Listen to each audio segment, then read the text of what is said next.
رکانہ پہلوان۔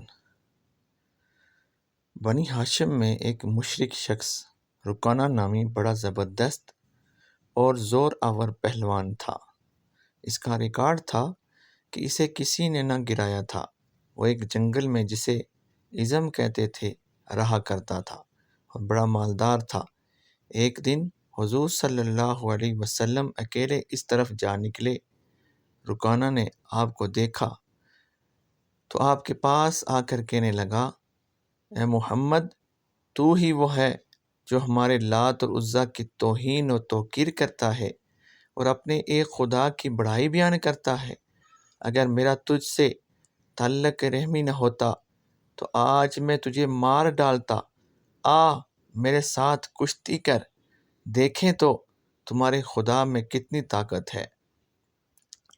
حضور صلی اللہ علیہ وسلم نے فرمایا، رکانہ، اگر کشتی ہی کرنا ہے تو چل، میں تیار ہوں۔ رکانہ یہ جواب سن کر اول تو حیران ہوا اور پھر بڑے غرور کے ساتھ مقابلے میں کھڑا ہو گیا۔ حضور صلی اللہ علیہ وسلم نے پہلی ہی جھپٹ میں اسے گرا لیا اور اس کے سینے پر بیٹھ گئے۔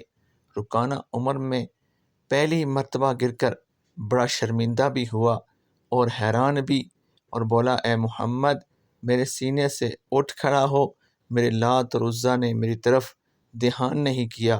ایک بار اور موقع دو اور آؤ دوسری مرتبہ کشتی لڑیں۔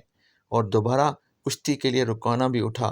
حضور نے دوسری مرتبہ بھی رکانہ کو پل بھر میں گرا لیا تو رکانہ نے کہا، اے محمد، معلوم ہوتا ہے آج میرا لات اور عزیٰ مجھ پر ناراض ہے اور تمہارا خدا تیری مدد کر رہا ہے۔ خیر، ایک مرتبہ اور آؤ، اب کی بار ضرور میری مدد کریں گے۔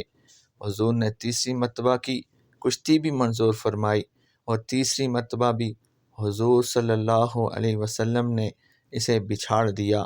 رکانہ بڑا ہی شرمندہ ہوا اور بولا، اے محمد، میری ان بکریوں میں جتنی چاہو بکریاں لے لو۔ حضور نے فرمایا، رکانہ، مجھے تمہارے مال کی ضرورت نہیں، ہاں مسلمان ہو جاؤ تاکہ جہنم سے بچ جاؤ۔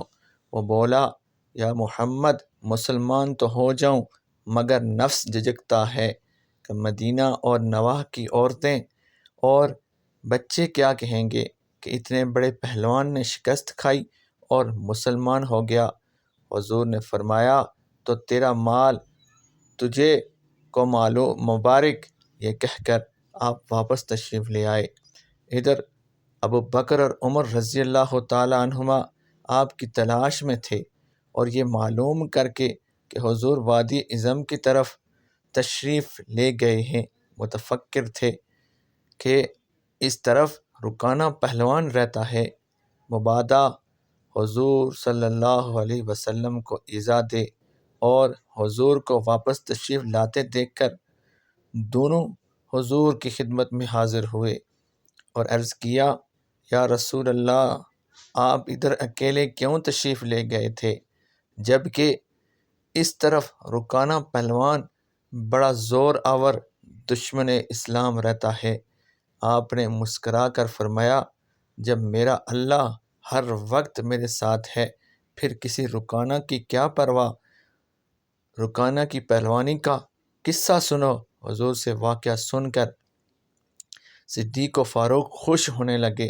حضور، وہ تو ایسا پہلوان تھا کہ آج تک کوئی اسے گرا نہیں سکا، اسے گرانا اللہ کے رسول ہی کا کام ہے۔ ابو داؤد صفحہ نمبر 209 جلد 2۔ ہمارے حضور صلی اللہ علیہ وسلم ہر فضل و کمال کے منبع اور مخزن ہیں اور دنیا کی کوئی طاقت حضور کے مقابلے میں نہیں ٹھہر سکتی۔ بہت سے مخالفین کے دل بھی حضور کے فضل و کمال کو جانتے ہیں لیکن دنیا کی آر سے اس کا اقرار نہیں کرتے۔ اگر ویڈیو اچھی لگے تو چینل کو سبسکرائب اور بیل آئیکن کو ضرور دبائیں۔